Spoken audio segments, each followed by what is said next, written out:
Hello everyone, my name is AOK. Welcome to my wonderful channel. I like to talk about anything that's happening on the timeline. Sometimes that's politics, sometimes that's just creator news. So anything that pops onto my timeline, whatever I think is interesting. I try to cover stories without all the drama and fluff. So if you like that kind of thing, subscribe, hit the like button, and we can get right into today's story. Cenk Uygur appeared on Jubilee's Surrounded series, facing off against 20 participants identified as Democrats and Republicans in a debate format panel where he presented his populist economic message and a focus on class-based unity. Okay, so I've spoken about Jubilee before, and as I said in that one, that I think we should just be done with Jubilee. Little did I know that another video will be coming out very soon, but I think this one was a little less toxic because there were people on both sides in that video, and it was basically Cenk coming in with the view of being anti-establishment, whether right-wing or left-wing, you should be anti-establishment. And he came in with like establishment Democratic supporters and then establishment Republican supporters, essentially arguing that you're both bad, you should be anti-establishment. So first of all, I have an issue with like the both-sidedness, but I think we can get to like specific arguing and specific arguments that he made. So let's get right into it. Hi guys, sorry to interrupt this wonderful video that you are watching. I just wanted to remind you to like the video and subscribe. I only need a couple thousand subscribers to do this full time, maybe 3,000, 4,000 subscribers. So, for you, it takes only a second, but for me, it makes all the difference. So if you like the video, hit the like button and don't forget to subscribe. Thanks for watching. Among the highlights, Uygur was directly confronted by past labor disputes, including accusations of union busting during his time at the Young Turks, an issue that resurfaced powerfully when raised by a former employee in the studio. So yeah, he does have a history of being a union buster, and then by all accounts, the account, I think you should look up the Cenk Uygur TYT labor disputes to get more details on that. But by some accounts, the story he gave during the debate was a lie, because in the debate what he said was, oh, they did it behind his back, and then he tried to give them terms, but they didn't agree to the terms. So he said, okay, if you're not going to agree to these terms, then no union. That's just not the case. If you follow the story, or at least from people that I've heard, that wasn't the case. That it was just an excuse for them not to have a union. It wasn't about the terms. It wasn't about them ambushing him. It was just an excuse for him not to give them a union. And it's not just about union activity. He has a track record of not being great to his employees. You can check Francesca Fiorentini. She spoke about leaving TYT. She spoke about leaving TYT. Emma Vigeland has left TYT, although she didn't really have that many bad things to say about Cenk, and she said that she didn't mind working at TYT despite the conditions because she didn't really need the money. She comes from wealthy parents, so she didn't really need the money. She was just happy to get the job. But then when she got a bigger job on the Majority Report, then she switched. But Francesca Fiorentini was treated very badly. She was sorry about that. I hope that doesn't affect the video. I hope. She was fired live on air, which, terrible treatment for an employee. She was fired live on air, not even like a civil conversation. And she also talked about being taken advantage of because she was maintained as a contractor, so she couldn't get health insurance. And I'm not American, but if you're an American, or if you know about America's healthcare system, you know that health insurance from your employer is very, very important. And they refused to give her health insurance because they refused to make her an employee. They kept her as a contractor. So they did that just to save a bit of money. Hassan, who you might know is Cenk's nephew, Hassan Piker, he's spoken about when he was working with Cenk and how Cenk used to take advantage of him and he was like, oh, it was a Turkish way. He was behaving like a Turkish uncle and took advantage of the fact that I was his nephew. That's how Hassan described it.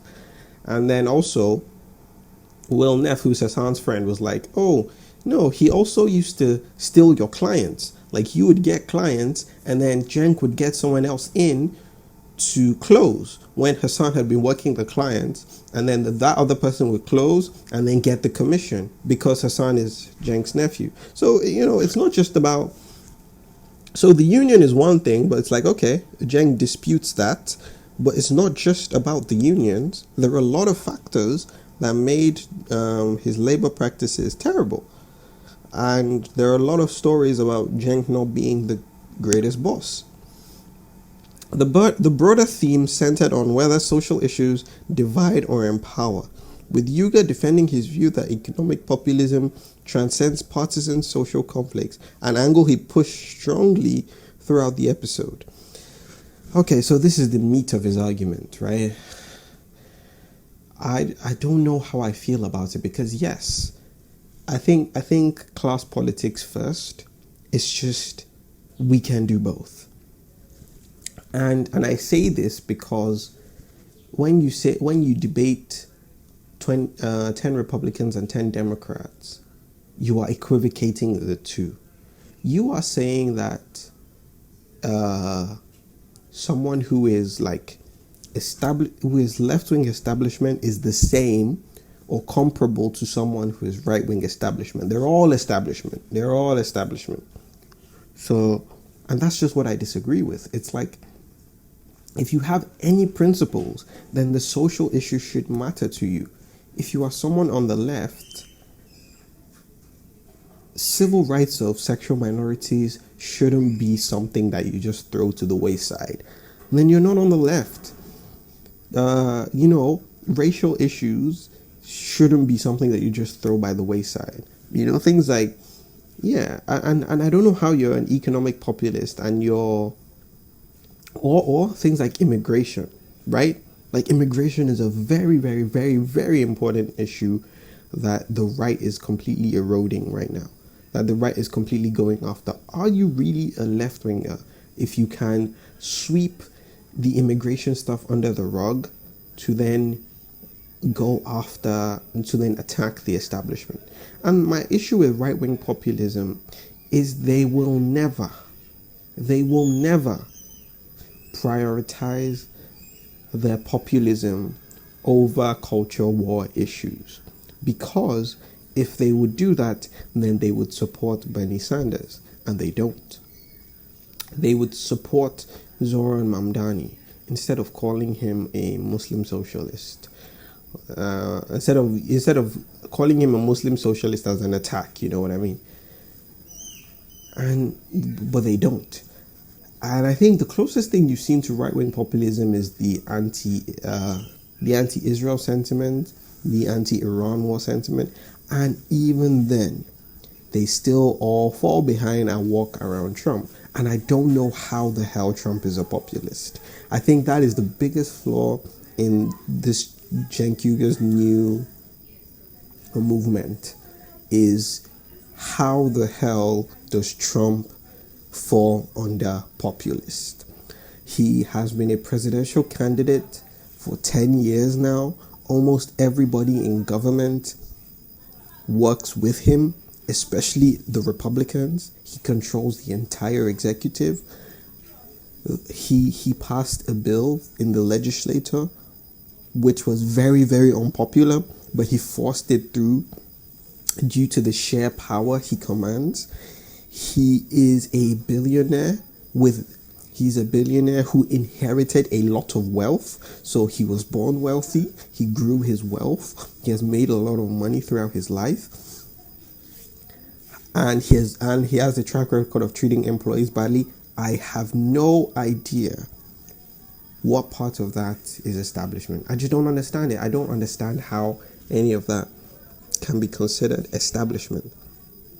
And last but not least, it's